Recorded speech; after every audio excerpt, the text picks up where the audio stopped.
Crime हो या राजनीति, चुनाव हो या आयोजन, खेल हो या मनोरंजन, अब खुलकर होगी चर्चा हर एक मुद्दे पर। सटीक व बेबाक खबरों के लिए भारतीय न्यूज 24 के साथ जनमन की आवाज। घटनाक्रम हुआ है ट्रैक्टर मार्च में, लाठीचार्ज, आंसू गैस के गोले छोड़े गए, इसमें आप लोगों की क्या राय होगी? मैं तो यही कहना चाहता हूँ, मैं खुद वहाँ लाल किले में था। जो किसान है, जो भी मेहनत करता है खेतों में, वो ऐसा काम नहीं कर सकता। वो सब सरकार के खुद के आरएसएस के आदमी थे जो माहौल को ख़राब करना चाहते थे। अब ये जो मर्जी कहें, ये किसानों को बदनाम करना चाहते हैं, लेकिन किसान कभी भी ऐसा नहीं है। किसानों ने मेहनत की है खेतों में, किसानों ने हल जोते हैं। किसान कभी भी देश की प्रॉपर्टी को नुकसान नहीं कर सकता। अब ये जो मर्जी बोले, ये इनकी मर्जी है। नहीं, सरकार का कहना है कि जो रोड मैप दिया गया था, किसान उससे अलग चल रहे थे, इसलिए हमें कुछ एक्शन लेना। नहीं, ये झूठ बोल रहे हैं। अगर किसानों ने रूट दिया था, तो जो किसानों ने रूट दिया था, यहाँ पर सिर्फ ये 1 किलोमीटर से पहले तक ही क्यों बॉर्डर बंद किए? वो बोल रहे थे हम लोग रूट दिए, हमको रूट दिए था, तो यहीं पर क्यों बंद किया?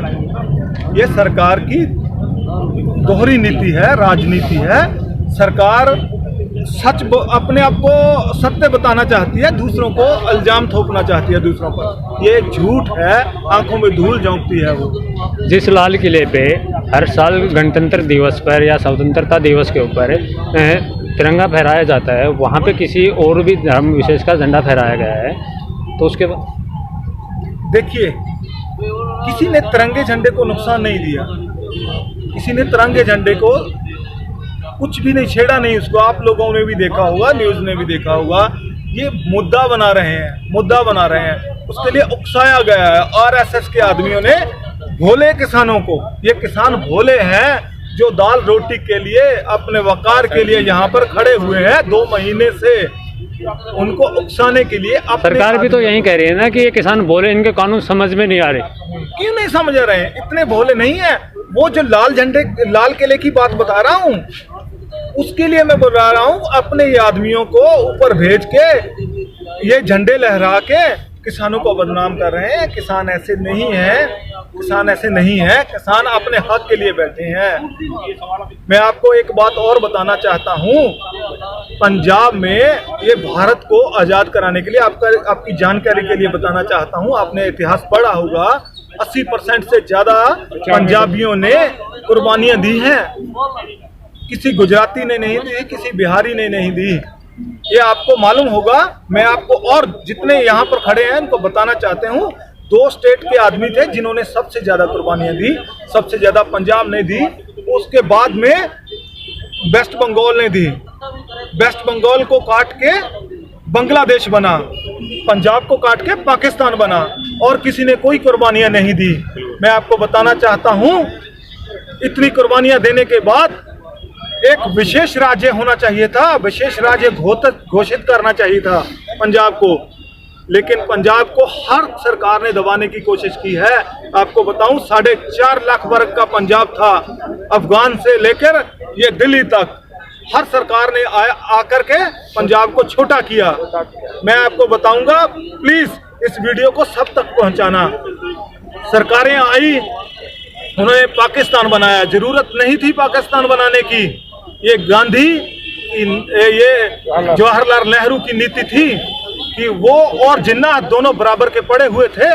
अगर वोटिंग होगी तो जिन्नाह जीत जाएगा, इस डर से उन्होंने पाकिस्तान बनाया, काट दिया पंजाब को। किसी का क्या, हिंदुस्तान का क्या गया? उसके बाद में सरकारें आई, फिर राजस्थान उसमें जिले दे दिए, हिमाचल काट दिया, हरियाणा काट दिया, पंजाब को छोटा कर रहे हैं। उस पंजाब को जिन्होंने इनको जीना सिखाया, आत्म सम्मान से जीना सिखाया, भगत सिंह, करतार सिंह सराभा, हरि सिंह नलवा, गुरु गोविंद सिंह, उन बहादुर शहीदों के देश को, प्रांत को ये छोटा करते आ रहे हैं। ये जो भी करते जाएंगे, प्रांत को छोटा, देश तो वही है ना, देश वही है, लेकिन ये होंद को खत्म करना चाहते हैं। ये होंद खत्म नहीं होगी।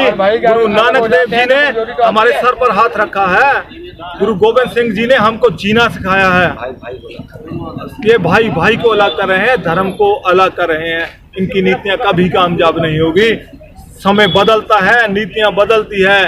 पहले मुगलों ने राज किया, खत्म हो गए, गोरों ने राज किया, वो खत्म हो गए। अब ये लोग भी जिंदा नहीं रहेंगे, ये भी खत्म हो जाएंगे।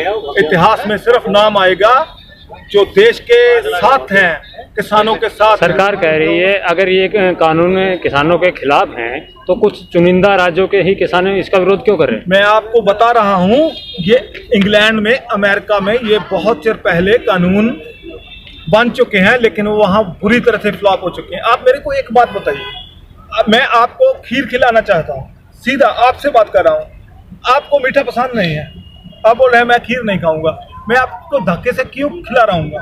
ऐसी सरकार कर रही है। हमें कोई भी कानून नहीं चाहिए। हमसे किसने पूछा?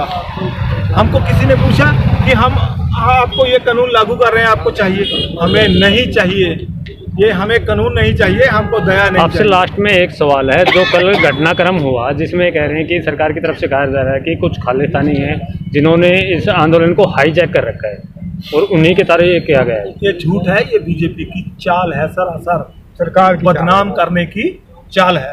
आरएसएस के लोग वहाँ थे, उन्होंने ये बुरा काम किया है और किसानों को बदनाम करने के लिए। किसान एक है, हिंदू है, मुसलमान है, सिख है, ईसाई है। ये भारत है, ये भारत है भाई, ये किसी के जगीर नहीं है, ये भारत है। लड़ता तो कोई नहीं, राजनीति लड़ाती है। प्रधानमंत्री कर रहा है, प्रधानमंत्री को भी ऐसे सोचना चाहिए कि हमने उनको चुना है, वो ऐसे अच्छे काम करें कि सदियां याद करें उन्हें। बस मैं यही कहना चाहता हूँ। प्लीज मेरी वीडियो को कुछ